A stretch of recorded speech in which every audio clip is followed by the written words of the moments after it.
नमस्कार। संस्कृत की पाठशाला में आपका स्वागत है। आज हम संस्कृत विषय पर वर्ण विचार और उच्चारण स्थानानि पर चर्चा करेंगे।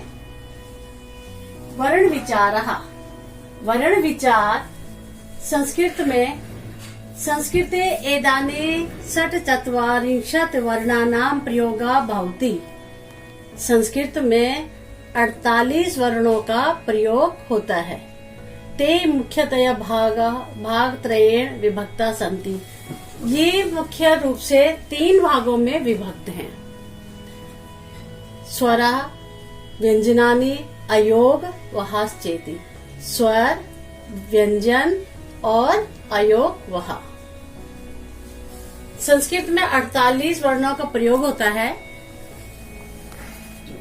और ये मुख्य रूप से 3 भागों में बांटा गया है। स्वर व्यंजन अयोग वहा। अब स्वर की चर्चा करते हैं। स्वर किसे कहते हैं? जो स्वतंत्र रूप से बोले जाए उन्हें स्वर कहा जाता है। स्वर ह्रस्व भी होते हैं और दीर्घ भी होते हैं। तो ह्रस्व स्वरों को हम 2 भागों में बांटेंगे, ह्रस्व स्वर और दीर्घ स्वर। ह्रस्व स्वर में क्या आता है? अ, इ, उ, री, ली।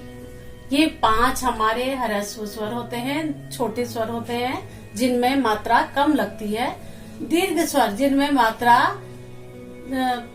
ह्रस्व स्वर से दुगनी मात्रा लगती है। आ, ई, उ, री, ए, आई, ओ, औ। ये हमारे 8 दीर्घ स्वर कहलाते हैं। तो इनको मिला के हमारे क्या हो गए हैं? 13 स्वर हमारे बन गए हैं। और ये स्वर हमारे स्वतंत्र रूप से बोले जाते हैं। इनको किसी की भी सहायता की जरूरत नहीं होती है। अब चलते हैं व्यंजनानि। व्यंजन पर चलते हैं। व्यंजन को भी हम 2 भागों में बांटते हैं, वर्गीय व्यंजनानि, अवर्गीय व्यंजनानि। वर्गीय व्यंजनानि जिनका एक समूह होता है उनको वर्गीय व्यंजन कहते हैं। जैसे क, ख, ग, घ, ग, ये क वर्ग है। च, छ, ज, झ, य, च वर्ग। ट, ठ, ड, ढ, ण, टा वर्ग। त, थ, द, ध, न, ता वर्ग।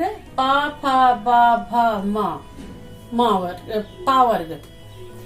ये जितने भी हैं जो व्यंजन है, उन व्यंजनों की को बोलने के लिए हमें स्वरों की सहायता लेनी पड़ती है। लिखने में तो आसान होते हैं किंतु बोलने में हमें इनको स्वरों की सहायता लेनी ही पड़ेगी। वर्गीय व्यंजन हमने बता दी है। अवर्गीय व्यंजन, अवर्गीय जिनका कोई वर्ग नहीं होता, समूह नहीं होता, वो स्वतंत्र रूप से सब अलग अलग होते हैं। इनको भी 2 भागों में बांटा गया है, अंतस्थः और ऊष्मणः। अंतस्थः में आते हैं। अंतस्थः मतलब जो गले के अंदर से आवाज, जो मोटी सी आवाज निकलती है स्वरों वर्णों को बोलते वक्त, उसको कहते हैं अंतस्थः।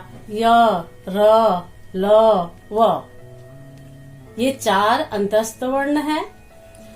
ऊष्मणः, ऊष्मणः, ऊष्मा अपने हाथों को मुट्ठी बंद करके ना मुंह के आगे रखोगे तो आप इनको बोलोगे श, श, स, ह।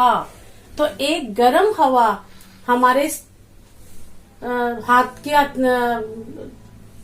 पे लग रहा है और एक गर्म हवा आ रही है, महसूस हो रही है, तो इसलिए उसको, इन वर्णों को क्या कहा जा गया है? ऊष्मणः, ऊष्म। अब हमारे स्वर हो गया है, व्यंजन हो गया है। व्यंजन स्वरों की सहायता से बनते हैं।